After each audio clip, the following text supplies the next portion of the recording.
Salut les gars, salut les amis, j'espère que vous allez bien.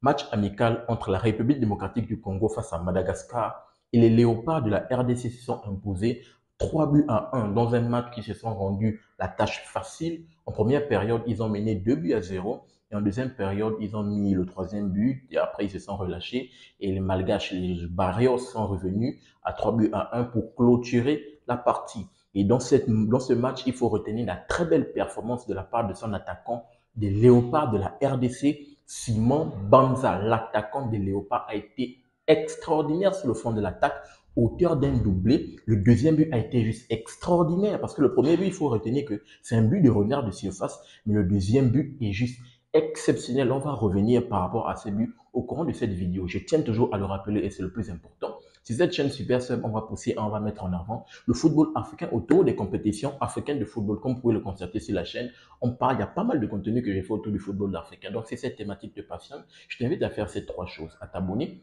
partager massivement les vidéos et activer la cloche de notification pour ne manquer aucune de mes sorties. Sans plus tarder, on va se plonger sur ce match de la RDC qui a été juste spectaculaire. On se rappelle bien. Le premier match de la RDC pour ces matchs amicaux, c'était face au Mali. Le débrief est d'ailleurs disponible sur la chaîne. Dans ce match, je disais que la RDC a surclassé cette équipe malienne, ou du moins les Maliens ont complètement déjoué parce qu'ils n'ont pas montré de belles performances. Et là encore, le match face au Madagascar, je trouve que cette RDC était également supérieure face à cette équipe malgache, ou du moins, ils ont également une fois de plus rendu le match facile. Et le premier but va arriver au bout de 27 minutes de jeu avec une très belle combinaison de la part de cette équipe de Sébastien de Sable. C'est juste exceptionnel. C'est le côté droit, je pense que c'est Sadiki qui envoie un long ballon à Yohan Wissa, celui qui va prendre le ballon, je pense, il va contrôler un truc de ce genre. En tout cas, il va essayer de lober le gardien. Le ballon va heurter la barrière transversale et Simon Banza, attaquant renard de surface, celui qui va prendre le ballon juste pour venir pousser le ballon au fond des filets, vu que le gardien a été battu du fait que le ballon a été lobé par Yohan Wissa. Et le deuxième but, c'est Yohan Wissa qui est récompensé de par les efforts qu'il a pu fournir depuis le début du match. C'est lui, d'ailleurs, l'attaquant de Brentford, auteur avec le club de première ligue. Je pense qu'il finit la saison autour de 19-20 buts par là. C'est lui qui va mettre ce deuxième but extraordinaire sur le fond de l'attaque. C'est lui, encore une belle combinaison. Le deuxième but est juste spectaculaire. En gros, les buts de cette équipe des Léopards en jeu étaient spectaculaires sur le fond de l'attaque. C'est lui qui va recevoir le ballon. C'est une très belle combinaison qui s'est effectuée avec Losa Set, la Nathanaël Mboko. Ouais, c'est Nathanaël Mboko qui va réceptionner le ballon. Il va donner à Yohan Wissa, Wissa qui va remettre une de paf, paf, comme à l'académie, les gars. Comme s'ils étaient à l'entraînement. Passe, remise, appui, remise, tac, il prend le ballon en profondeur. Yohan Wissa qui va venir conclure, frappe croisée. Le gardien est cloué. Au bout de 33 minutes de jeu, la RDC mène déjà 2 buts à 0. Et bien évidemment, il peut faire le fond. Et puis, célébrer avec la diaspora de la RDC qui était bien présente autour du stade. Vraiment, cette équipe de la RDC montre des performances spectaculaires. C'est vrai que pour ces deux matchs amicaux, l'adversaire n'a pas répondu. On va dire quoi, du côté du Mali, il n'était pas au rendez-vous, mais du côté du Malgache, vraiment, il n'était pas également au rendez-vous. C'est tellement allé très vite. Donc, je peux dire qu'au bout de cette deuxième journée, de ces matchs amicaux, je pense que je ferai une autre vidéo où je vais parler des choses à retenir pour ces deux matchs amicaux, pour les échéances importantes qui arrivent. Et je pense que l'une des choses déjà très importantes, je pense que la RDC est prête. La RDC est prête à affronter cette équipe sénégalaise. La RDC est prête à affronter le reste des équipes parce que il faut rappeler, en tout cas en fin de vidéo, je vais rappeler les trois équipes qui sont dans la poule pour les éliminatoires Coupe du Monde. Elle est prête pour affronter toutes les restes des équipes parce que je pense que la RDC a à cœur historiquement de se qualifier pour la deuxième fois au mondial. Et le dernier but, bien sûr, est arrivé par Simon Banza sur le fond de l'attaque. Encore un ballon qui se joue, je pense que c'est Wissa qui remet le ballon à Simon Banza, qui va prendre le ballon, qui va s'arracher avec la défense, mais il va avoir cette lucidité technique d'arriver face au gardien, puisqu'il s'est battu avec la défense.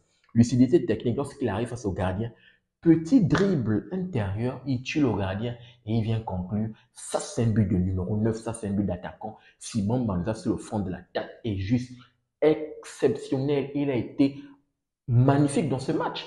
Vraiment. Et je pense que c'est comme je l'avais dit lorsque je faisais ma première vidéo. Je pense que j'ai une vidéo sur la chaîne où je parlais de Simon Banza qui avait été invité à Talent d'Afrique où il parlait que bien évidemment c'est le Sénégal qui a peur d'essayer de parler performance que cette équipe congolaise montre.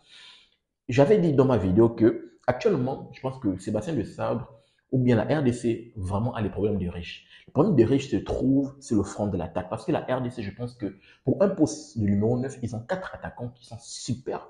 Ils ont Simon Banza, déjà là, qui a mis ses 2 premiers buts. Parce que ce sont les 2 premiers buts qu'il inscrit avec le maillot de cette équipe des Léopards de la RDC.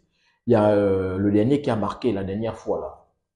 Le dernier qui a marqué la dernière fois, celui qui a marqué le but face à Mali là. En tout cas, son nom va me revenir. Vous allez m'aider dans les commentaires parce que je suis en train de bugger par rapport à son nom. Il y a l'autre, Fiston Maël, qui est exceptionnel avec cette équipe qui a gagné de Pyramide.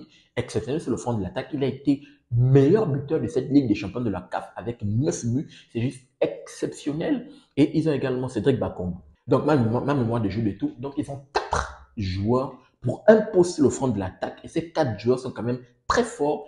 Bakambu, c'est l'expérimenté, c'est le joueur expérimenté de cette équipe. Mais Fission Maël également montre de belles choses dans cette équipe. Simon Banza, il va falloir compter sur lui. Et sur le dernier joueur qui a mis son but face à Mali, il va falloir compter sur ces 4 joueurs sur le front de l'attaque. Je ne sais pas comment Sébastien de Sabre va le faire dans les rencontres importantes qui arrivent. Ça, on va dire quoi? C'est vraiment un truc de riche là parce que vraiment, ils ont pas mal de potentiel sur le front de l'attaque et soit il ira avec un 4-4-2, privilégier 2 attaquants, soit il va toujours procéder avec un 4-3-3 avec un attaquant. On verra ce que ça va donner dans les prochaines rencontres. En tout cas, pour le moment, on est en train de voir un 4-3-3 qui est en train de se prononcer avec un attaquant sur le front de l'attaque. On verra vraiment ce que ça va donner dans la prochaine fenêtre internationale. En tout cas, c'était la dernière fenêtre internationale clôturée cette saison. Et on va avoir la nouvelle saison qui va arriver et la première fenêtre internationale qui sont directement les matchs éliminatoires pour la Coupe du Monde. Et comme je l'ai dit, bien sûr, il y a 4 matchs qui restent. Au mois de septembre, il y a le déplacement de la RDC qui vont aller du côté du Soudan du Sud. Et là, de par les performances que la RDC nous montre, je pense que le déplacement du Soudan du Sud, c'est tranquille. Déjà qu'au match aller, ils avaient tapé cette équipe du Soudan du Sud. Et là, ça va être tranquille. Le deuxième match, le match le plus important, c'est la finale dans le groupe. La RDC va recevoir au Stade des Martyrs cette équipe sénégalaise. On verra ce que ça va donner. En tout cas, comme je l'ai dit sur mes vidéos qui sont disponibles sur la chaîne, l'une des 2 équipes qui va s'imposer dans ce match, pour moi, c'est l'équipe qui va directement décrocher son ticket de qualification.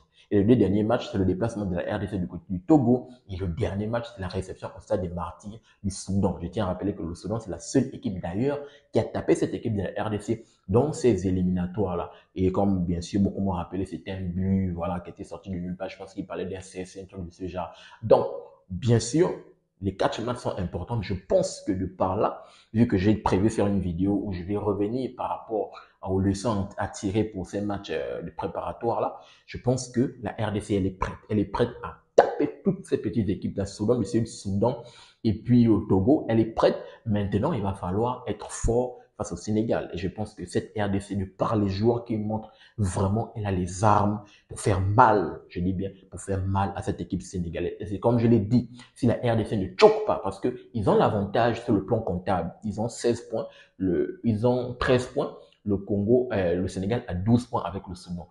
S'ils ne choquent pas, bien sûr, la RDC a toutes ses chances, pour le moment, en tout cas sur le plan comptable, et de par ce qu'ils me montrent, de décrocher leur ticket de qualification pour le mondial. J'espère ils auront à cœur, bien évidemment, de ne pas choquer pour ces 4 journées qui arrivent sur le mois de septembre et octobre. Et bien évidemment, en décembre, on verra ce que la RDC va nous proposer à la CAN du côté du Maroc, vu que à la dernière échéance, ils étaient quand même demi-finalistes. J'espère qu'ils iront un peu plus loin, déjà être finaliste et pourquoi pas remporter cette 3e médaille qui sera historique bien évidemment pour cette équipe des Léopards de la République démocratique du Congo qui va venir saluer bien évidemment cette belle performance de la part des Congolais. Donnez-moi votre retour, votre analyse dans les commentaires par rapport à cette belle performance de Simon Banza sur le front de l'attaque, auteur d'un doublé qui a porté haut et fort les couleurs de cette équipe des Léopards. Pensez-vous comme moi que cette équipe des Léopards, j'étais tellement habitué au jeu, pensez-vous comme moi que cette équipe des Léopards à ce problème de riche là sur le front de l'attaque avec les 4 attaquants? Si vous avez cette même pensée, qui pour vous sera titulaire pour les échéances qui arrivent, surtout dans le match face au Sénégal? Je vous attends dans les commentaires pour avoir votre avis et votre opinion. N'oubliez pas de vous abonner, de liker et surtout activer la cloche de notification pour ne manquer aucune de mes sorties. Peace, à très bientôt.